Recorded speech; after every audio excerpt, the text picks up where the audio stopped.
اکثر ایسا ہوتا ہے کہ رمضان میں روزے کے دوران ہمارے ذہن میں بہت سے سوال آتے ہیں، تو اسی لیے اس گفتگو میں ہم روزے سے جڑے کچھ سب سے اہم اور عام مسائل کو سمجھنے کی کوشش کریں گے، وہ بھی بالکل صاف اور سیدھے سادے انداز میں، تاکہ روزہ مکمل اطمینان کے ساتھ گزر سکے۔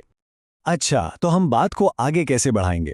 سب سے پہلے دیکھیں گے کہ وہ کون سی چیزیں ہیں جو روزے کو باطل کر دیتی ہیں۔ اس کے بعد کچھ عام سوالات اور ان کی باریکیوں پر غور کریں گے، پھر خاص حالات اور ان میں ملنے والی چھوٹ کو سمجھیں گے، اور آخر میں وقت اور نیت کے جو اہم اصول ہیں ان پر بات کریں گے۔ تو چلیں شروع کرتے ہیں۔ تو سب سے پہلے بات کرتے ہیں بالکل بنیادی اصولوں کی، یعنی وہ کون سے کام ہیں جن سے روزہ یقینی طور پر ٹوٹ جاتا ہے۔ یہ جاننا بہت ضروری ہے۔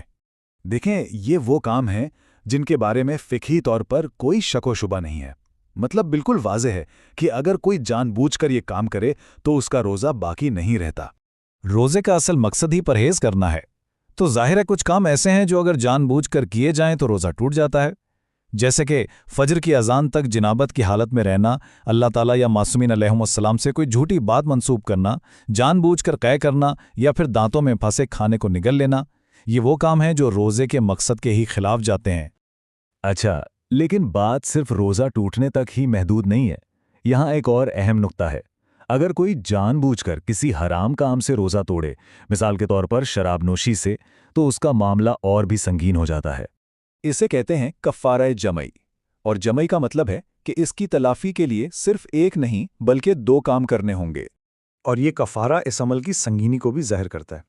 اس میں کیا کرنا ہوتا ہے؟ پہلا، لگاتار 60 دن کے روزے رکھنے ہوتے ہیں، اور دوسرا 60 مسکینوں کو کھانا کھلانا ہوتا ہے۔ تو اس میں ایک طرف ذاتی اصلاح ہے تو دوسری طرف معاشرے کی خدمت بھی ہے۔ چلیں، تو یہ تو ہو گئے وہ کام جن سے روزہ یقینی طور پر ٹوٹ جاتا ہے، لیکن روزمرہ زندگی میں کچھ ایسے معاملے بھی سامنے آتے ہیں جو اتنے سیدھے سادے نہیں ہوتے۔ تو اب ذرا ان عام سوالات اور ان کی باریکیوں پر ایک نظر ڈالتے ہیں۔ اچھا، ان سوالوں کو سمجھنے سے پہلے ایک بہت اہم فقہی اصطلاح سمجھنا ضروری ہے، اور وہ ہے احتیاط واجب۔ اس کا سیدھا سا مطلب ہے کہ کچھ معاملوں میں احتیاط کرنا لازمی ہے، یعنی جہاں صورتحال بالکل واضح نہ ہو وہاں یہ ہمیں صحیح راستہ دکھاتی ہے۔ جیسے ایک مثال لیتے ہیں، گاڑھا دھواں یا غبار، اگر کوئی اسے جان بوجھ کر حلق تک لے جائے تو احتیاط واجب کی بنا پر اس سے روزہ باطل ہو جاتا ہے، مطلب اس سے بچنا لازم ہے۔ پانی والی مثال سے یہ بات اور بھی واضح ہو جاتی ہے۔ دیکھیں، پورے سر کو پانی میں ڈبونا احتیاط واجب کی بنا پر اس سے روزہ ٹوٹ جاتا ہے، لیکن ہاں، اگر صرف ٹھنڈک کے لیے سر پر پانی ڈال لیا جائے تو اس میں کوئی مسئلہ نہیں، جب تک کہ پانی حلق سے نیچے نہ جائے۔ اور بالکل یہی اصول میڈیکل چیزوں پر بھی لاگو ہوتا ہے۔ وہ انجیکشن جن سے جسم کو طاقت یا غذا ملتی ہے، ان سے پرہیز کرنا ضروری ہے۔ کیوں؟ کیونکہ وہ ایک طرح سے کھانے کا متبادل ہیں، لیکن دوسری طرف دما کا جو انہیلر ہوتا ہے، چونکہ وہ صرف دوا کو گیس کی شکل میں پھیپھڑوں تک پہنچاتا ہے، اس لیے اس کی اجازت ہے۔ اور بھی بہت سے عام سوال ہیں، جیسے ٹوتھ پیسٹ کا استعمال یا آنکھوں میں ڈراپس ڈالنا۔ ان سب کا جواب بھی اسی ایک اصول پر ہے، اور وہ اصول کیا ہے کہ کیا کوئی چیز جان بوجھ کر حلق سے نیچے جا رہی ہے تو اسی لیے ٹوتھ پیسٹ استعمال کر سکتے ہیں، بس شرط یہ ہے کہ کچھ نگلا نہ جائے۔ اسی طرح آنکھوں میں ڈراپس ڈالنے کی بھی اجازت ہے، چاہے اس کا ذائقہ حلق میں محسوس کیوں نہ ہو۔ دین میں آسانی ہے اور انسانی مجبوریوں کا ہمیشہ خیال رکھا گیا ہے۔ تو اب ہم بات کرتے ہیں ان خاص حالات کی جہاں روزہ رکھنے میں کچھ چھوٹ ملتی ہے، جیسے کہ بیماری، سفر یا بھول چوک کی صورت میں۔ ان چھوٹ میں سب سے بڑی رحمت شاید یہی ہے کہ نیت کو بہت اہمیت دی گئی ہے، یعنی اگر کوئی بھول جائے کہ اس کا روزہ ہے اور کچھ کھا پی لے تو اس کا روزہ نہیں ٹوٹتا۔ کیوں؟ کیونکہ اس کا ارادہ روزہ توڑنے کا تھا ہی نہیں۔ بالکل اسی طرح اگر کوئی بیمار ہے یا روزے کی وجہ سے اتنی شدید کمزوری ہو جائے جو برداشت سے باہر ہو، تو ایسی مشکل میں روزہ چھوڑنے کی اجازت ہے۔ ظاہر ہے صحت کا خیال رکھنا سب سے اہم ہے۔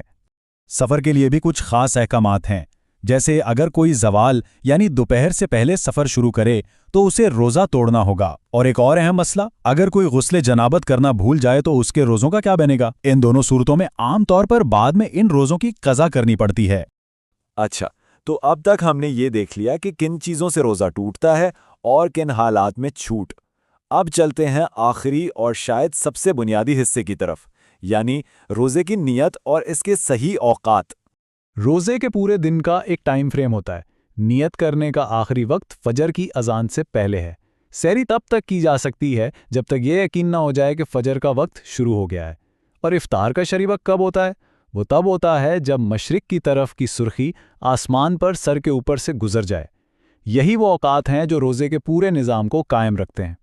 تو آخر میں سوال یہ اٹھتا ہے کہ یہ سب اصول اور تفصیلات کیوں ہیں؟ بات صرف قوانین کی نہیں ہے، یہ ساری چیزیں دراصل اس لیے ہیں تاکہ روزے کو زیادہ دھیان اور شعور کے ساتھ رکھا جا سکے۔ جب ان چھوٹی چھوٹی باتوں کا خیال رکھا جاتا ہے نا، تو پھر یہ صرف بھوکا پیاسا رہنا نہیں رہتا، بلکہ ایک گہری روحانی عبادت بن جاتا ہے، اور یہی تو روزے کی اصل روح ہے۔